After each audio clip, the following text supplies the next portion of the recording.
ஒருவேளை சோற்றுக்காக கையேந்தும் காசா குழந்தைகள். 20 லட்சம் பேரை பட்டினி கொலை செய்ய நெதன்யாகு திட்டம்.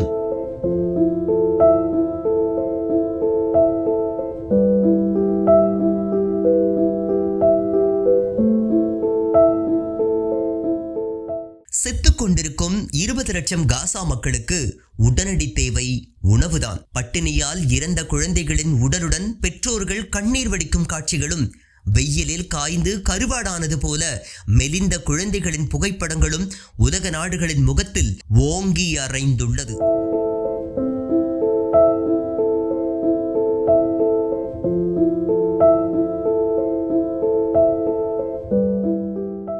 உலகிலேயே பட்டினியை ஆயுதமாக பயன்படுத்தும் ஈவு இரக்கமற்ற காட்டுமிராண்டி அரசாக நெதன்யாகு தலைமையிலான இஸ்ரேல் அரசு மாறியுள்ளது. ஒரு சொட்டு தண்ணீரை கூட காசாவிற்குள் விடாமல் தடுத்து வைத்து, மின்சாரத்தையும் தடுத்து, உணவுப் பொருட்கள் அனைத்தையும் தடுத்து நிறுத்தி வைத்திருக்கின்றது. கொதிக்கும் கோடை வெயிலில் பாலைவன தேசத்தில் வாழும் காசா மக்கள் குடிக்க நீரின்றியும் உண்ணுவதற்கு உணவின்றியும் கொத்து கொத்தாக மடியும் அவல நிலைக்கு தள்ளப்பட்டுள்ளனர். காசாவில் உணவு பஞ்சம் மட்டுமல்ல, விலைவாசி உயர்வும் அம்மக்களை கொஞ்சம் கொஞ்சமாக அழித்து கொண்டிருக்கின்றது. பார்லேஜி பிஸ்கட் 24 யூரோக்களுக்கும் மேல், அதாவது தோராயமாக ரூபாய் 2400க்கு விற்கப்படுவதாக கூறப்படுகின்றது.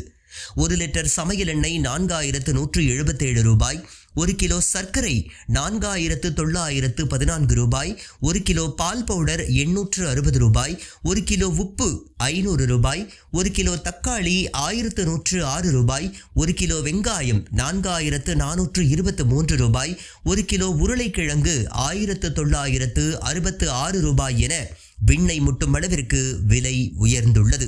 இதனால் காசா மக்கள் ஒருவேளை சாப்பாட்டிற்கு கையேந்தும் நிலைக்கு தள்ளப்பட்டுள்ளனர். உலகம் முழுக்க பாலஸ்தீனத்திற்காக போராடும் மக்கள் இந்த ஒட்டுமொத்த இன ஒழிப்பையும் பட்டினி மூலம் இஸ்ரேல் நிகழ்த்துவதை பார்த்து பதைத்து போயுள்ளனர்.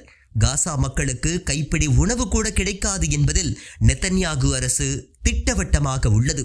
அதனால்தான் சமூக ஆர்வலரான கிரேட்டா துன்பெர்க் தனது மெடலின் கப்பலில் கொஞ்சம் உணவை எடுத்துக்கொண்டு சென்றதையும் திருப்பி அனுப்பி வைத்து வேடிக்கை பார்த்திருக்கின்றது. கிரேட்டா எடுத்துச் சென்ற உணவு மிக குறைவுதான்.